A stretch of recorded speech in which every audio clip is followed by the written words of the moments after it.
The nice thing about our body is it's very resilient.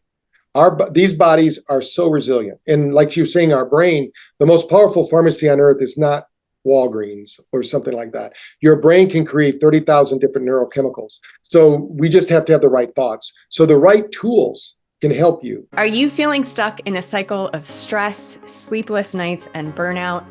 In this episode, I sit down with Dr. Patrick Porter. He is the author of Thrive and Overdrive, and together we are going to uncover how you can break free from overwhelm, how you can rewire your brain for calm, clarity, and success. So if you're ready to stop surviving and start thriving, this one's for you. Welcome, Dr. Patrick Porter. This is literally one of my favorite humans. I'm so excited for this conversation. Thrive and Overdrive, Dr. Porter's book, was our recent book in Book Nook. And so we're going to cover all these topics in this episode. Couple things before we get started. You know, one of my favorite things about you, Dr. Porter, is you are living the life. Jason and I, my husband, travel a lot. You travel beyond a lot. I don't even know how you do it. So the fact that you're going to share these tools that you use to stay grounded amidst chaos is so huge. And then second thing, before I give you the mic here, is that, you know, you're the founder of one of my favorite devices, BrainTap. But I think what's also, you know, really special and unique is that this is a super powerful tool. And I think there's definitely a time and a place for these tools to help us as busy women when we can't get regulated or calm ourselves. But so much of what you talk about in the book is things that we can access at any time for free in the moments of actual chaos, which is so realistic in our lives. And I love, you know, the free tools that we all can do at any time. So thank you for taking time out of your busy schedule and being here. This is going to be such a great conversation. Oh, you're welcome. Yeah. And I look forward to exploring some of those areas for you to know. I mean, I traveled last year, 53 business trips and 2 personal trips. So my wife barely got to see me, but she does travel with me occasionally. But I do, one of the ways that we actually showed, like Tom Brady's group, TBRX, which deals with recovery, is I showed them what happens to you when you get on an airplane. So just so the people know, the jet setting lifestyle is not really good for our nervous system. In fact, when we measure our nervous system, if it was 100%, which I usually am when I'm home, when I flew across the country, it went all the way down to 40%. But then because of the tools that we have, you know, BrainTap being the main one, is I was able to bring that energy back within 20 minutes and be back to my 100% self. So it's all about, we're all going to get hit by something. How are we going to recover? How are we going to recover from that? Because unless you live on Gilligan's Island, you're going to get hit with some stress, you know, things like that. So. Yeah, it's incredible. I mean, a couple things, like travel is not as glamorous as we all make it out to be. And so what I think is really neat about some of the technology, and I know we'll talk about this later on, is we're now able to objectively measure. So you can literally see, like, for instance, what travel does to you, what cortisol does to us, what fights with maybe our teenagers does to us. And then you can actually try these things out. You're such a neat, like, science-y brain. I love it, to see what's moving the needle. So that's what we're going to really get into today. And a lot of these are easy things that anyone can incorporate. So, you know, I want to start with, I love this saying of, like, our mess becomes our message. And so in that, I think so many of us that have a platform or teaching or writing, we're here to help people, but it starts from something that we've experienced, some pain in our life that we had to figure out and get through. And now we're here to help others do the same. So I'm wondering, was there something in your life that happened that spurred this movement for you, this mission to help people get out of chaos and into calm? Yeah, well, actually, I've been doing this my whole life. So my dad's mess got us into it, but I was doing my own messing. I was only in second grade at the time. So, you know, I was held back in second grade, told I wasn't a good learner, that I was not going to amount to much. And I was put in these special classes. And my dad got help with his alcoholism. He figured out how to do something called the Silva method, which is a whole method of using your mind. They used to call it mind control, but nobody likes mind control. It was really teaching you how to use your own mind. But what it did for me was, within 2 years, I was an honor roll student, changed my diet, became an athlete, got a scholarship, everything like that. And then, of course, when you have your own business, everybody thinks that's also glamorous. And I still remember my son. I bought him a business when he got out of school because he didn't want to go to college right away. It was called Geeks on Call. You might know it. You know, they do now with Best Buy. And when the franchise, I told him, I said, you know, you're now an business owner. You only have to work half days. And I went in and woke him up at 11 o'clock in the morning one day. And I said, what are you doing, Alex? He says, well, you told me I only have to work half days. I said, no, that's 12 hours a day. That's not half. It's like split the 8 hours in half. So people don't understand, when you're the chief cook and bottle washer and garbage man, payroll department, everything, you got to put a lot of time in. So you have to have ways to recover. No one is going to, in my case, when I first went to work for a group called the Arizona Health Council, I wrote programs for DUIs for the state of Arizona. And I was working with addiction, and I was working with pregnant teens and suicidal teens. And it only took me about a year of doing that to find out that that wasn't my career path. God bless the people that do that, but it was a lot of work and not a lot of money. You didn't get to bring home the big paycheck because it was a state-run organization. So when I went into business for myself, I actually started getting ulcers. And I knew what to do, but I was so busy being busy, I didn't do those things. So I had to use meditation as my medication. And then, of course, seeing the struggles that happened with my clients. And I was very fortunate. I had a very thriving business. We turned it into a franchise company. We had 108 locations, and it was very successful. And so my next stress was I can't see all the people that are wanting to see me. So I had to hire and train other therapists. So all that stress came down on me, and my clients could not relax. And when I was seeing them once a week, they weren't getting the results that I wanted to see. And I'm not the therapist that wants you to sign up and see me the rest of your life. In fact, I have people say, I've been going to my therapist for 20 years. And I go, when did you figure out it didn't work? Because you shouldn't have to go to a therapist for 20 years. Hopefully you have some crisis management, you get through with it. So I started seeing my clients only 3 times max.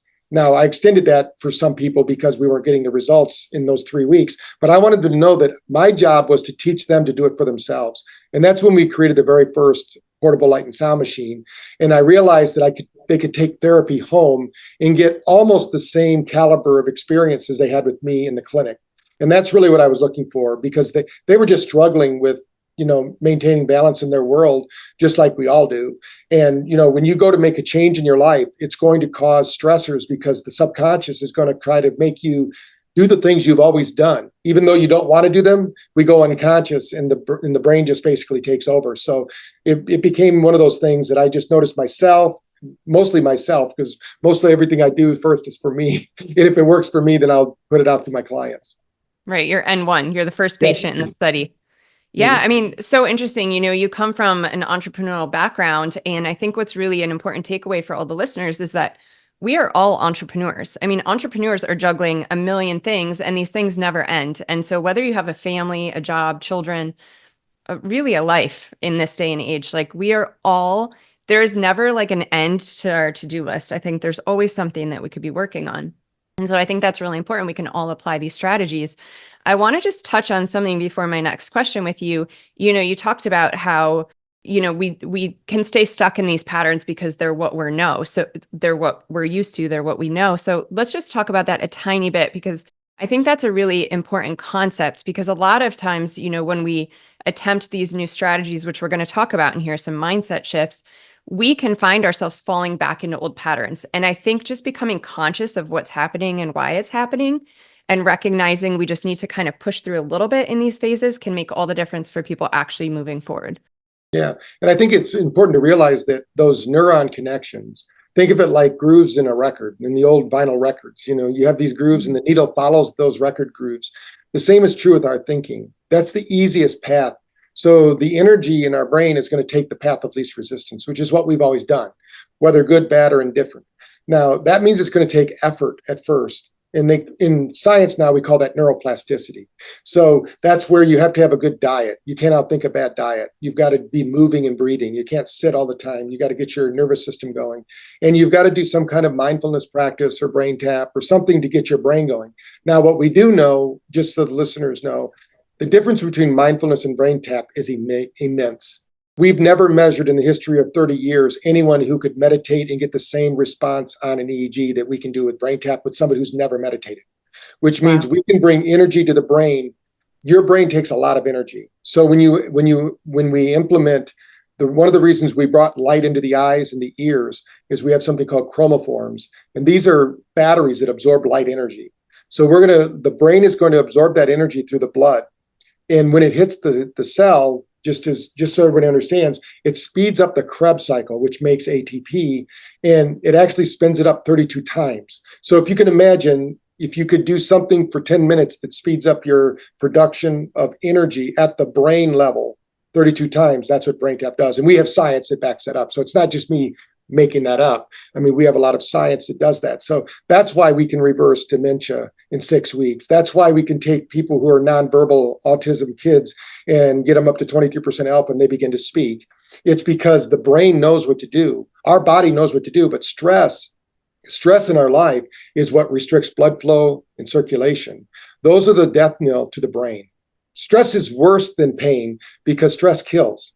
Some people can deal with pain, but stress will kill you if you don't deal with it. And a lot of people don't realize the stress they're under. So we believe that at least once a day, you should have some kind of, used to be called timeout, right? For kids, you need time. We As want adults, a timeout. we need time out to get our brain to disengage from all the stress and re-engage with the opportunity for creativity and problem solving and make it more of a challenge than a threat. That's why we say thrive in overdrive, not because everybody looks at their life. There's two ways you can look at life. Life is either happening through you or it's happening to you. And it's much better if it's happening through you. And that's what we want people to start to understand is that you have the capacity. You have a 100 billion neural-bit processor that can create an infinite number of possibilities for you from any one moment in time. But a lot of people stick to their old past programs and they think that that's going to solve their problem when their best thinking brought them here. So we need to upgrade that thinking, just like you'd upgrade your computer software. We want to upgrade your personal software. I love that. And I know we're going to shift into some free tools that everybody can use, but I just want to meet you where you're at with the BrainTap. I mean, this is when we're talking about making changes and how we get stuck. I love your analogy of the grooves in the record player. So to have some sort of outside tool that can help us get over that crutch and create these new connections and new patterns in our lives. This is why, professional athletes are using it. Is why people are getting over addiction, like these very hard patterns to switch. This device is helping. So worth the investment if people can make it. We'll link below. There's some great discounts going on right now. But let's get into some of the free foundational shifts that we can make as far as like mindset and getting to a place where we can thrive in the chaos and reality of overdrive that is many of our lifestyles. Yeah. Well, one of the biggest tips I give people is when you start to feel stress in your body, when you start to feel restrictions, and by the breathing, if you start to breathe high in your chest, that's a sign that you're in sympathetic overload. If you have warm hands, you're fine. If you have cold hands, you probably have a sympathetic problem. Your body is. Why is that? Let's talk about why is that? Where's the blood going? The blood. It's circulating around the organs and things. It's not going out to the extremities because your body's trying to protect you. Just like your cells, if they're hit with EMF or if you were to smell a gas is something that would irritate you, your cells go into cell danger response. So your whole body goes into that kind of cell danger response and starts to restrict blood flow and circulation. So it's super important that we understand when we're in those states. Now, what you can do at that point, we call them break states. So one of the things, if it's a thought process, like you're musing about things and you're thinking about them, I use a technique called stop. And basically you just say to yourself, stop. And you say, stop giving this energy, stop giving it time, stop giving it space in my mind. And then that's the instruction set you're giving the unconscious. Then you have to think of 3 different ways to handle that situation. Now, you have to make them up because if you knew what they were, you'd be doing them. Everyone always makes the number one best choice for them based on their situation and their life experiences. So the nice thing is, though, you can create new life experiences and they don't have to be real. They can be imagined because your subconscious does not know the difference between real or imagined. So that's why athletes use visualization and things of that nature. So when you interrupt the pattern, now what'll happen is eventually after you do that a few times, your brain will do that for you. Now, if you don't do it, the brain will continue to do it because it thinks that's what you want to do. So you have to interrupt the pattern.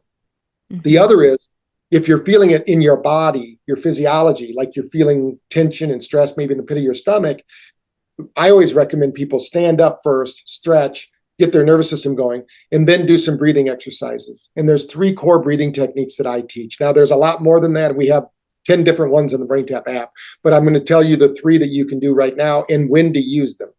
In the morning, the worst thing you can do, especially if you're under stress, is drink coffee. And that's because coffee actually reduces the cortisol response in the body, meaning that when you need the energy later in the day, you will not have it. You'll have to have another cup of coffee. But the body, when you first wake up in the morning, has high cortisol, dopamine, and norepinephrine. These are, we call it digital coffee. So you want to trigger your own brain's basically caffeine, if you will. It's not really caffeine, but your body does that. So the way you do that is there's 2 different breaths you can do. So I'm going to teach you 4 actually. One is called breath of fire. And it's very easy to do. You kind of hold your stomach in and you close your mouth and you breathe only through your nose as fast as you can. And you do it until you start to feel a little dizzy, take a few deep breaths, then do it again. Try to do 3 cycles of that. What will happen is you will engage the frontal lobe. You will engage it will actually trigger norepinephrine, dopamine, and cortisol. It will act just like having a cup of coffee, and you will stimulate the body to do that. Now, if you're not comfortable doing that because maybe you're not ready for that kind of activation, you can do what we call psychological breaths.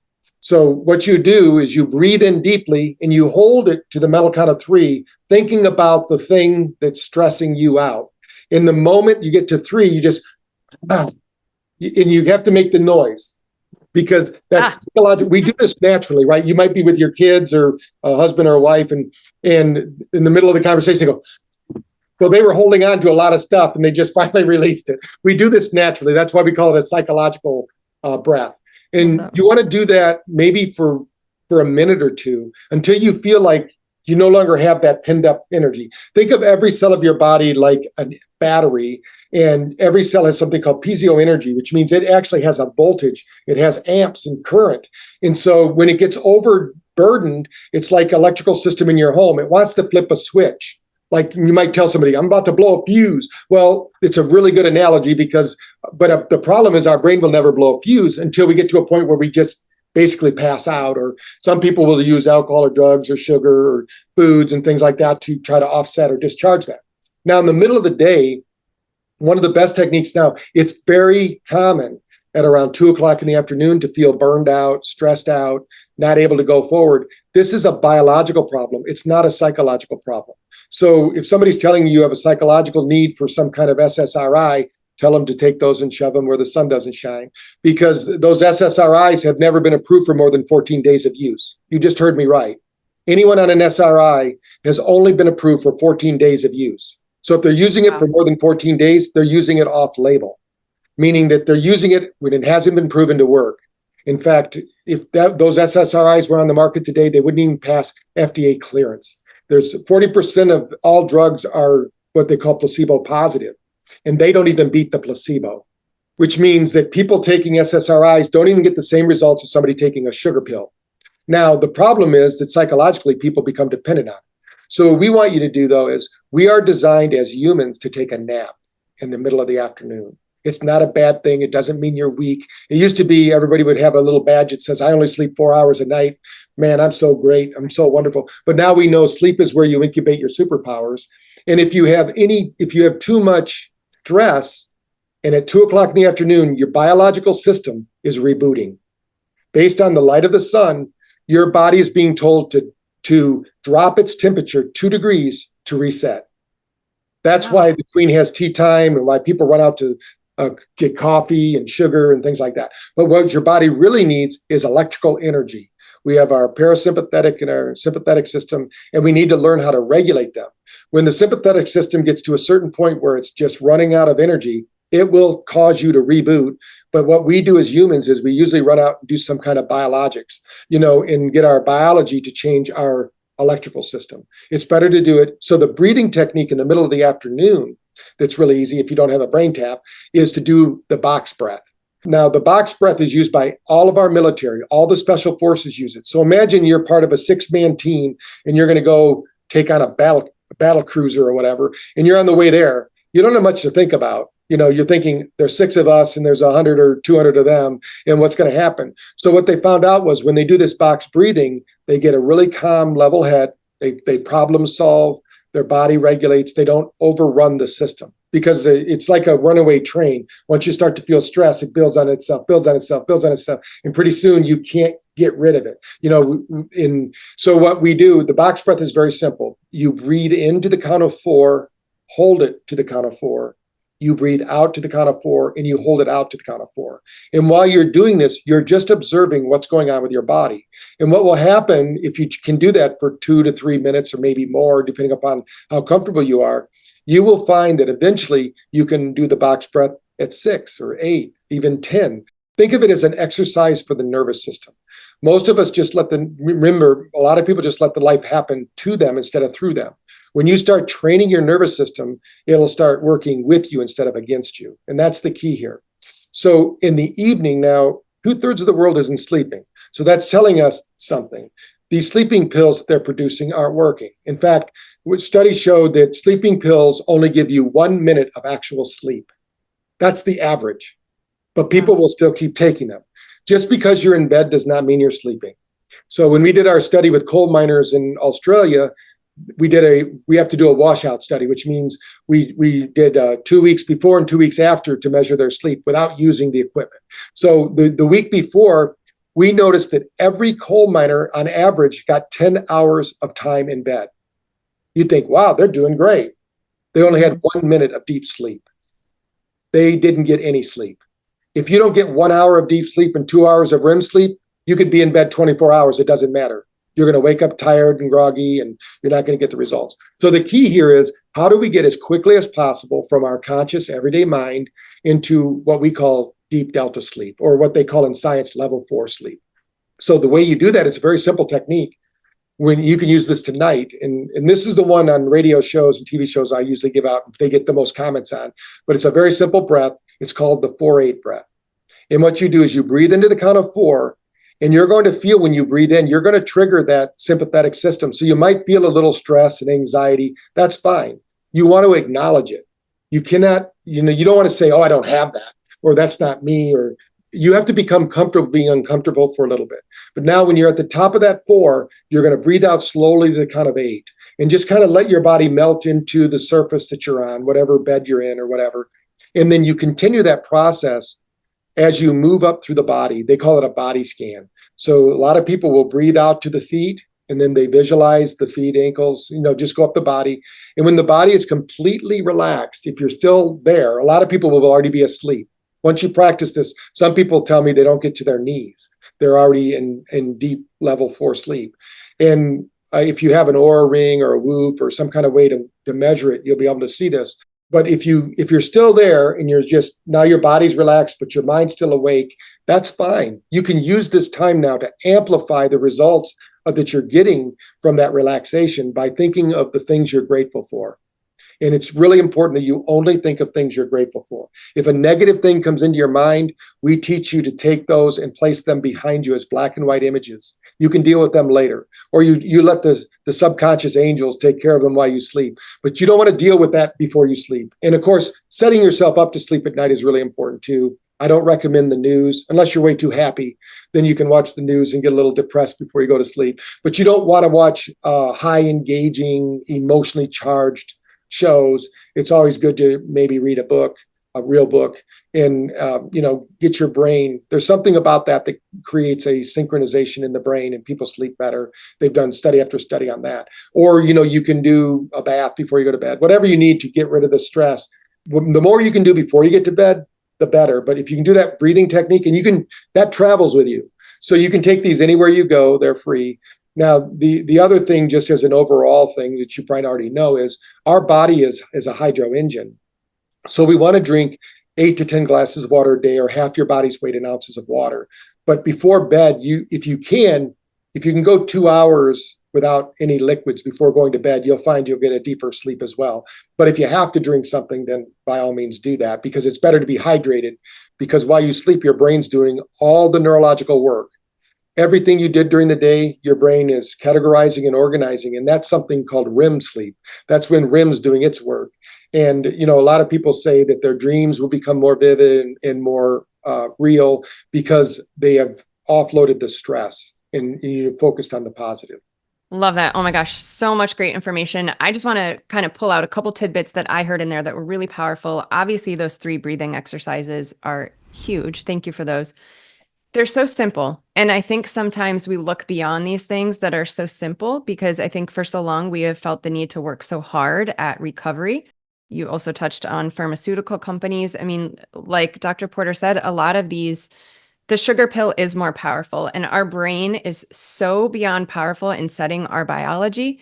I mean, you can literally see this at play if you think of something like biting a lemon, right? Mhm. If you can like truly, truly visualize this, you will have a reaction in your body, and you created that with a thought. Or God forbid, you think of someone calling you with some bad news about a loved one. Like if you really, really go there, you can create a reaction in your body. So we are so incredibly powerful. And these drug companies, they spend more on marketing than R&D, than research and development.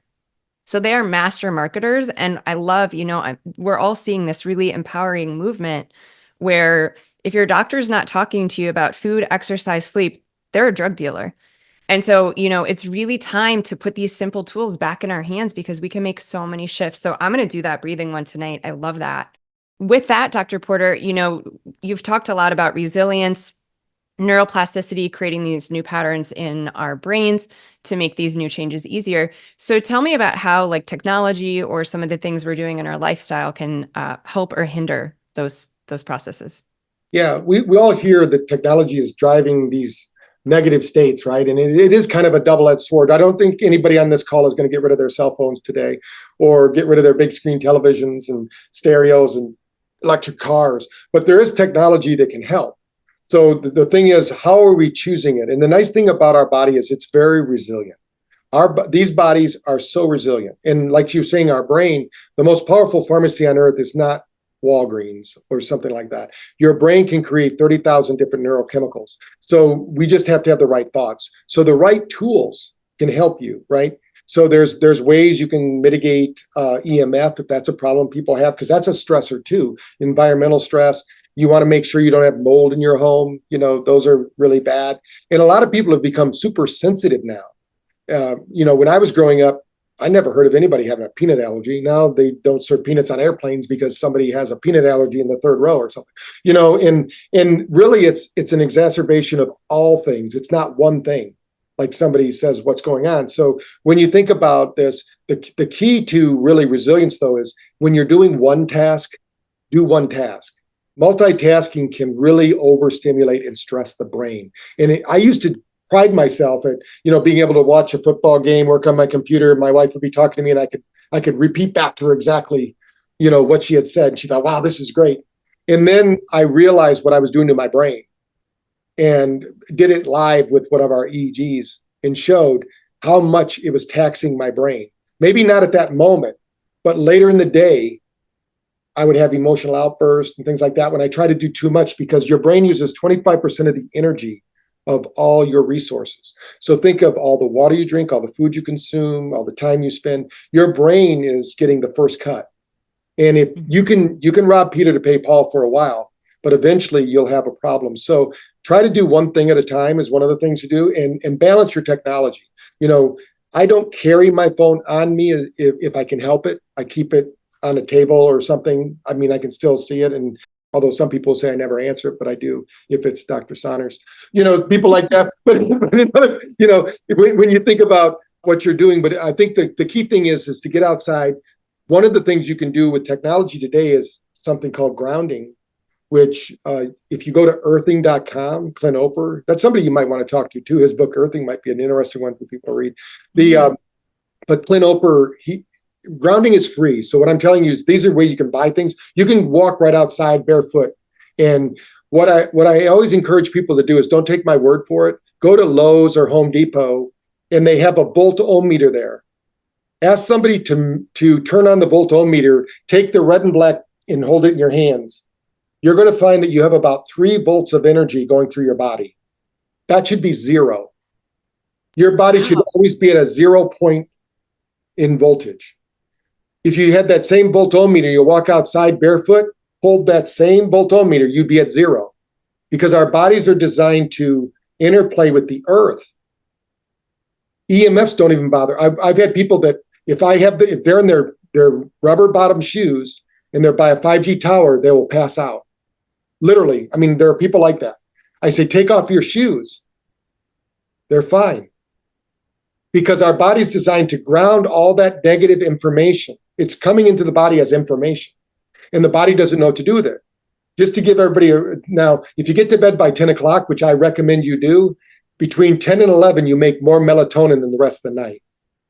If you're not in bed by 11 o'clock, you don't clean your liver properly. If you're not in bed at 2 o'clock, you don't get the reset in your metabolism so that you keep burning fat throughout the next day. And so you should be at level 4 sleep during that time if you can, and you will find your metabolism will, and this is just 3 different ways, but all day long, your body is set to the light of the sun.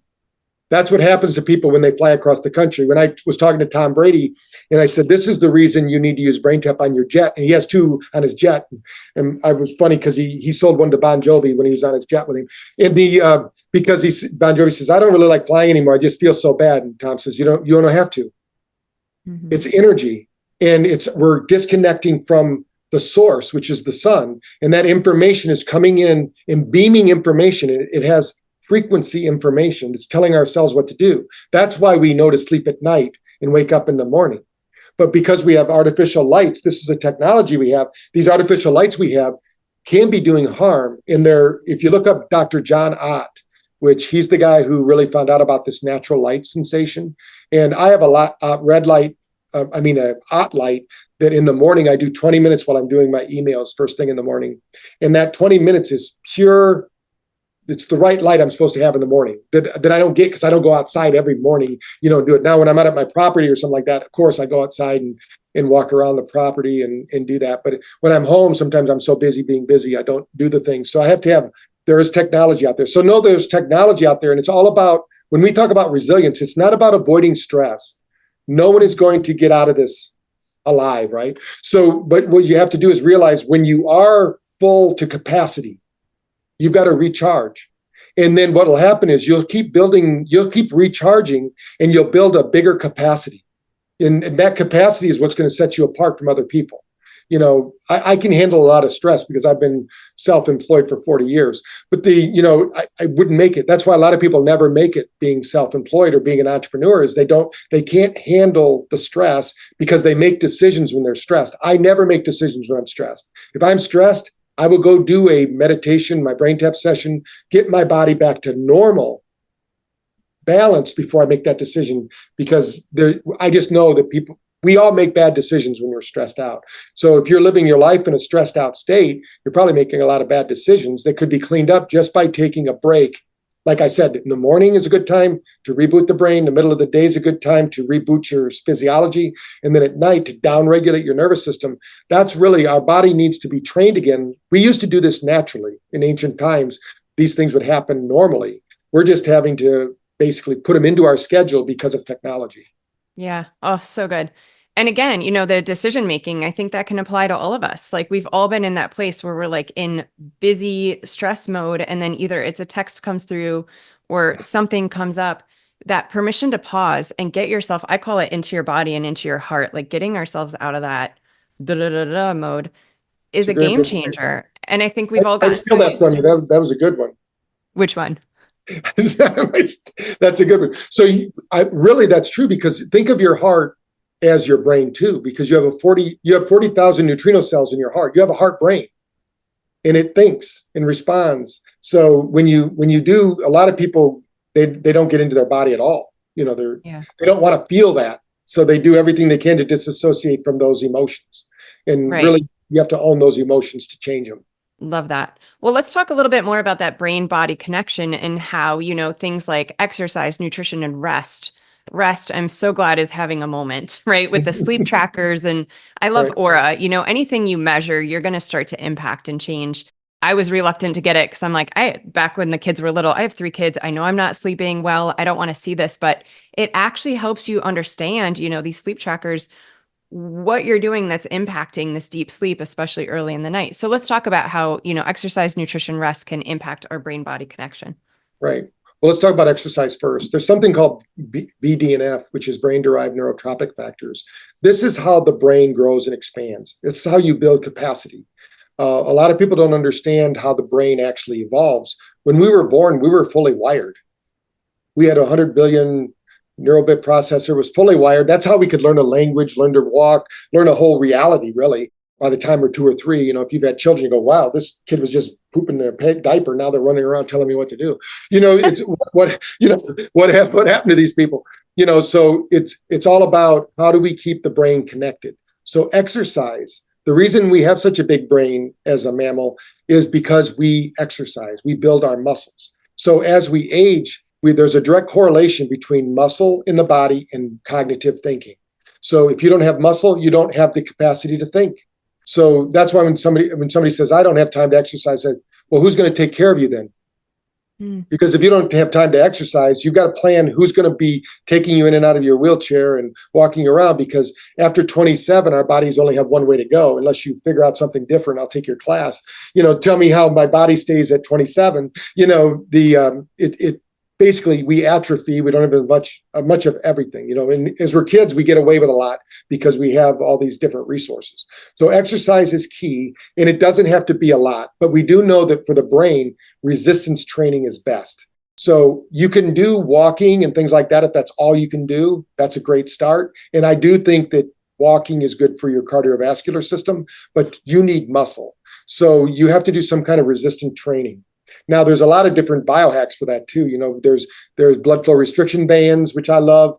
I use those. I also have a suit called, Body Glove or something. It basically has electrical stimulus in it, so I can wear it for 20 minutes. It's like I did a full 2-hour workout in the gym. A lot of people don't buy that because it's a couple $1,000. So, but it's for me traveling. I can just put it in my bag and travel with it. But exercise is key. A little bit of something is better than a whole lot of nothing. So when you're sitting next to your computer and you're working, every 20 minutes, you should set a timer.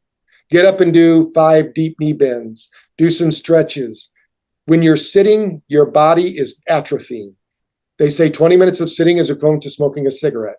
So you don't want to be smoking cigarettes while you're at your computer. So, and I'm sorry, some of you are going to be sitting for more than 20 minutes during this talk. I usually say that from the stage. I'm sorry. And I'm standing up right now because I use a stand-up desk most of the day because of what happened when I learned about that, and then I started figuring out. I actually did brain scans, just not doing anything but work. I started the day, did my scan. At lunch, I did a scan. Then at the end of the day, I did a scan. When I was sitting all day, I was wrecked by the end of the day. I'm sure. But I always do a 20-minute BrainTap session. But during this study, I didn't. And then what I found out was when I'm standing up, my brain doesn't lose energy the same way because I've got to balance the distributor system. Now, the reason this is important, that brainwave is called SMR, sensory motor rhythm. And that's the one that atrophies as we get better looking and more intelligent with age. So when you're wondering what happens to the brain as we age, it's that brainwave. And it happens to be just between what we call our reactionary brain, which is beta, and our intuitive brain, which is alpha. There's a small brainwave pattern there. And when that atrophies, like somebody gets high stress and they daydream, that's when they just muse and they can't get up and walk. It's really a brain problem. We've proved that here. If you can now, of course, if you can do both at the same time, get your brain going and your body, that's the secret. Now, when you think about other things to do, when we're talking about diet is super important for stressing and building the brain too. If you're eating sugar all day long, your brain does not use white sugar. It needs ketones, and things like that to convert to glucose in the brain. So you want to have, in my book, Awaken the Genius, actually another book, I have a whole thing about eat like a genius. Grains have got a bad rap if you have a problem with them, but a lot of people don't eat enough fiber. And fiber is key for brain function because fiber absorbs up to 200 times its weight in toxins. That sugar that you're consuming is a toxin. It's an excitotoxin, which means it wants more. It's like throwing a little bit of kindling wood on the fire, and then you got to throw more kindling wood on the fire. You want to put a big log on there as soon as you can. So that's the good food, the good fats like omega-3. I just was being interviewed on Fox News about there's a study showing that a 28-year study on people who ate at least a minimum of a half a teaspoon of olive oil a day and how their cognition went through the roof. Just that, nothing else. So if you think about how important your brain is, mostly fat. And that's why Ozempic and all these different weight loss things, I am going to be shocked if we don't see some really bad brain functions, because anything that strips out fat in the body will go to the brain first. Your brain is mostly fat and water. So if you're doing, I would not recommend that. I would recommend burning fat, because then your body can discern and can burn the fat from your adipose tissue instead of your brain. And then I think that when you think about visualization, this will be the last part of this question that I'll answer. But I tell people, you get what you rehearse in life, not what you intend. Could you imagine watching your favorite movie and the actors and actresses never rehearsed? Well, people do that every day in their own life. Deepak Chopra said this in the 90s, and I've been using it ever since. He said that 97% of what you're going to do tomorrow, you know about today. Only 3% is going to change. So when you think about what's going to happen tomorrow and you keep doing the same things that are bringing you stress, anxiety, fear, all those negative, then that's on you. It's not your life anymore. You can make a choice. You can change that. Now, sometimes you can't change because that stress is coming from a family member or something, but you can change your reaction to them, and you can change your reaction to the event. We can't use it.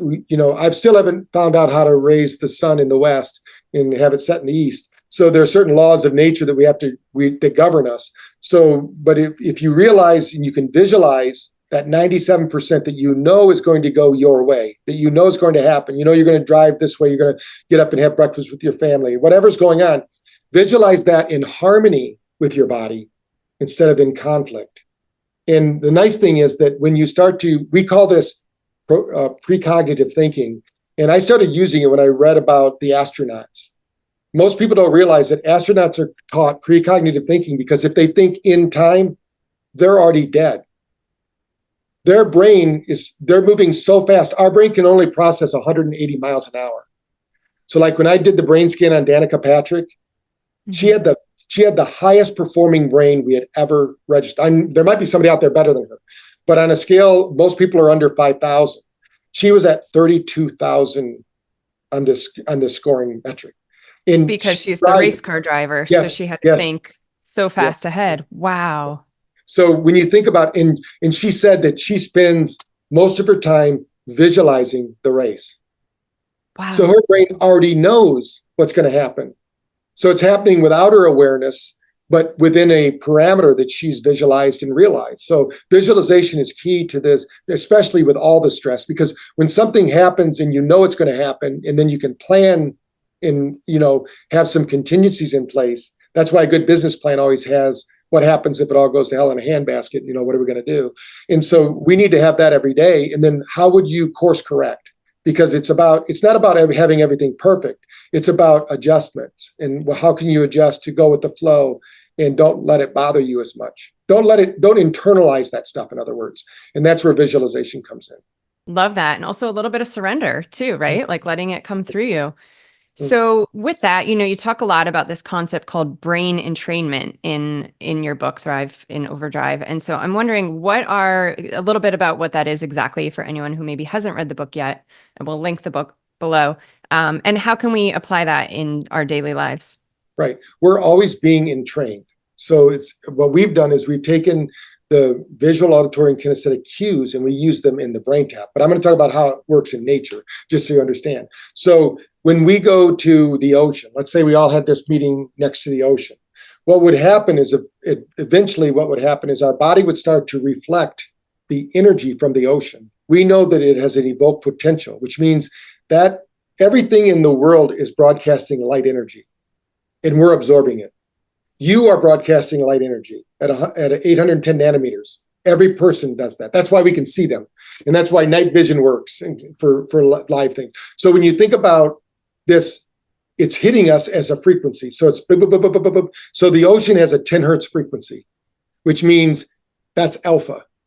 Alpha produces something called acetylcholine, which makes you feel good. In others, there's 54 different neurotransmitters, but all of those neurotransmitters are triggered by your brain's activity made in the gut. Okay, so your gut also has a brain. So it's important to know that there's this connection. So when we're in an environment, let's say I walk into this room, my recording studio here, that's a video room, and there's going to be a lot of electronics in here. My body is going to have a reaction to that. Now, for me, it's fine. I'm comfortable with it. But some people would walk in this room and maybe go into neuroshock because there's so much technology in this room. So we would have to put something up to mitigate it, like maybe some ceramics. And there's actually like this this bracelet actually absorbs radiation. So there's substances out there that can absorb these kind of things that are out there. So we have to find out what those are and use them. So now this is entrained. This has an evoked potential. So if we go to the mountains, and I'll tell you, when I went to Ames Bhopal, which is probably the leading research facility in the world on meditation and alternative therapies, and we're partners with them. And when Dr. Varun, who's the head of the physiology department, asked me, he says, you're cheating. These people, because I took him up on stage, measured his brain, and he's a guru from the Self-Realization Foundation. So we looked at his brain, and I said, that's great. I said, anybody here never meditate? And we brought somebody up that never meditated, and I got them to have the same brain profile in 5 minutes. Wow. And he said, that's cheating. I've been meditating for 30 years. This person just walks up here and does it. I says, it's not cheating. I said, have you ever meditated to a candle? Oh, yeah, I've meditated to a candle. I said, that's cheating. He goes, what do you mean? All fires have an evoked potential of 10 hertz. They're going to put you into alpha. So they have what they call in yoga, Jyoti meditation, where you look at a candle and you meditate to it and you breathe out and just see it flicker. When the candle's flickering, your cells are mimicking that 10 hertz. It's dropping you down into alpha. And I said, do you ever wonder why the gurus go to the Himalayas? And he said, yeah, to get away from people. I said, no, they're cheating. He says, what do you mean? I said, the Himalayas and all mountain ranges function at 7.8 hertz frequency. It's called the Schumann frequency, the earth frequency. I said, when you're in the mountains, your body will sync to that. Now, the nice thing about theta and also gamma is that it evokes the potential of GABA. GABA is a neurotransmitter that was the most widely researched one. Because most people are missing GABA. They have a problem with it, and it will hurt your sleep. So when you increase your theta, you produce GABA. Now, GABA is a precursor to DMT. If you've ever done anything about psychedelics, you know DMT is like the miracle drug for people having these out-of-body kind of experiences. And we've done a lot of tests with the vets to see how we can trigger these experiences, because at that moment, you have a total rewiring of the brain. All that neuroplasticity, the brain just rewires, and you start to remember the good things and you forget the bad things. It's just natural for the brain to do that. Our brain doesn't really gravitate toward negative things. It gravitates toward positive. But if it's locked in like that record in the groove. So what used to happen for us is we would walk around, if the sun was out, we were out. We were hunting and gathering, doing whatever we needed to do, survive. When dawn started to happen, we'd rush back to the village or to the tribe. We'd have a fire. That fire would down-regulate us because the fire also is emitting infrared light. And for those that know about healing, we now have pads and beds and all sorts of things with this infrared light because it's natural. Our body absorbs that light for healing. It triggers the energy system in the body. But what it does at night is it calms the body down and prepares you for sleep. So whether they didn't know that, of course, they just thought we need a fire because we can't see where we're going. But unlike Netflix, nobody went out and binge watched the logs. You know, when the log was burned out, they went to bed. They didn't go, hey, we got 154 different logs to burn. Let's stick around and see what's happening. So, we need to, that's why I'm saying that getting to bed by 10 o'clock is always, it's not sexy, but I like getting up early. And the reason was when I started learning yoga from a guy named Yogi Bhajan in Phoenix, they did their yoga classes at 3:30 in the morning. Now I found out why they do that. In the ancient scriptures, when somebody had a brain problem, what they would do is they would have them sit outside 2 hours before sunrise. And now science tells us that's when the most infrared light hits the planet. Now, how they knew that 10,000 years ago, who knows? But that's what they would do. So our brain is entrained to do these things. So if we're exposed to them, now if we stay in the house all the time, then we're not going to get the behavioral flexibility that the cells need. So that's why going for walks, they call them forest bathing now, getting out, just swinging your arms, touching the earth, doing what you need to do is going to go a long ways to keeping you mentally sound and, having a positive attitude. So good. God. I mean, you guys, beehivers that are listening in, is your brain exploding? Like so many incredible takeaways. So good. Okay. So for anyone who these concepts are new to, and I know we've got some more here, we're not done yet, but if you were to think of like one single actionable step for people to take, what would that one thing be? Well, I think taking 5 minutes and sitting down, you don't have to be in the full lotus position, anything like that. But if your spine's straight, because when you're breathing, the spinal fluid is actually going to wash over the neurons in your brain. That's how you clean the brain. The spinal fluid comes up. Now, when you're, that's why I'm a big believer in chiropractic care, is to get the spine aligned.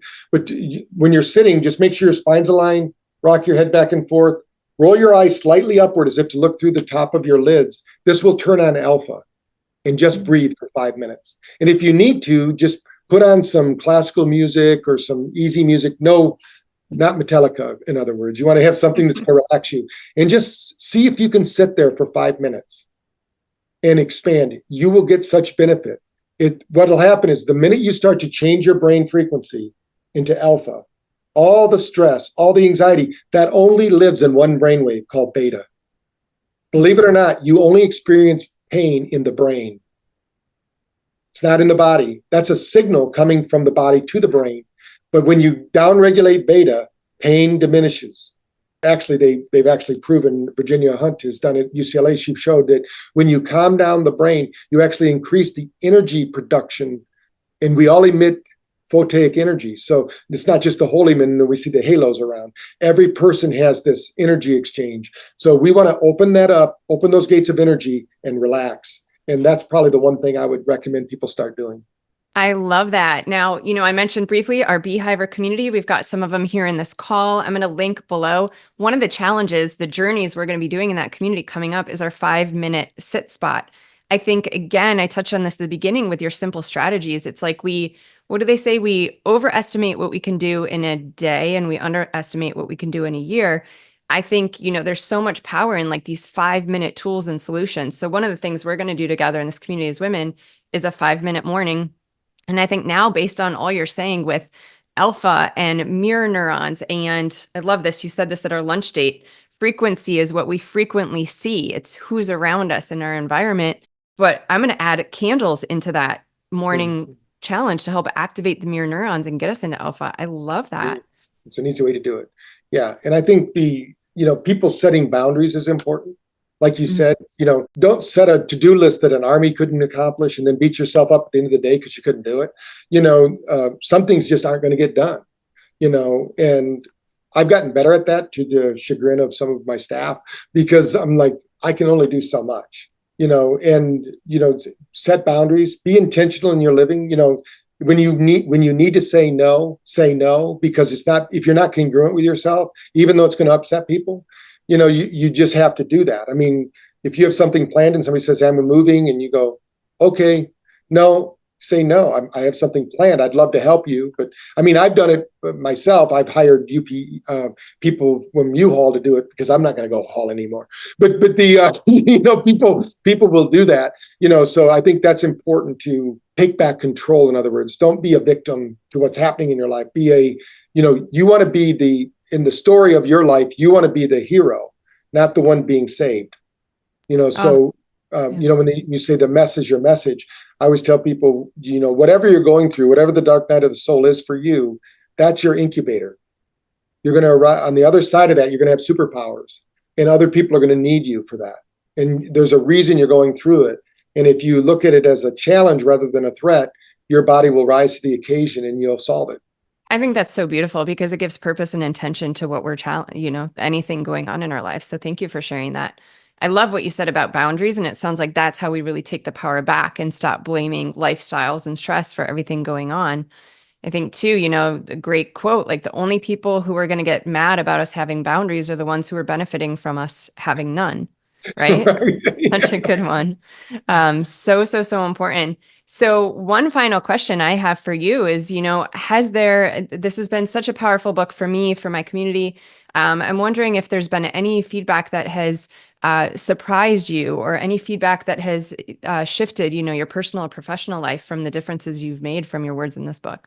Well, I think the main thing is just families, because with my first book, I started working with schools and teaching teachers how to do accelerated learning and seeing the problems that parents have. And there's no parent university, really. I mean, you don't have to get a certificate before you get pregnant, or go out there and practice, as people do, so in the process, and then you find out, oh, I got a child, so I think that, when I found the parents and people wanting to have balance, and how can we bring that balance back? Because we're meant to be joyful human beings. Our life is it's not meant to be a struggle, regardless of what, I went to Catholic school, so we were told that, you're supposed to always be in a perpetual state of penance and some kind of abuse. But the reality is that we're meant to be, enjoy and be supportive of other people. It's very hard to be supportive and joyful if you're in pain and you're stressed out.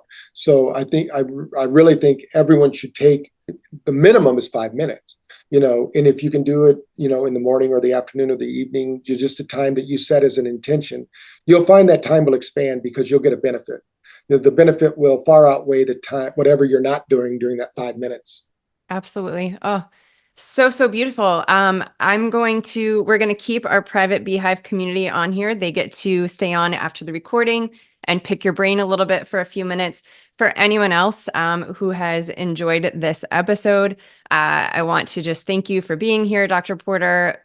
Obviously a wealth of information. If you guys enjoyed this episode, I know you did, go ahead and throw a like under it. Definitely, if someone in your life popped up into your mind that can benefit from this information as well, go ahead and click share and send it their way. Dr. Porter, thank you so much for being here. You're welcome. Thanks so much for tuning in to the discussion of our most recent book in Book Nook. If you're loving these deep conversations and dives into transformative books, be sure to join Best Friends Book Nook, my free online community for women, where we explore life-changing reads together every month. I'll link that below.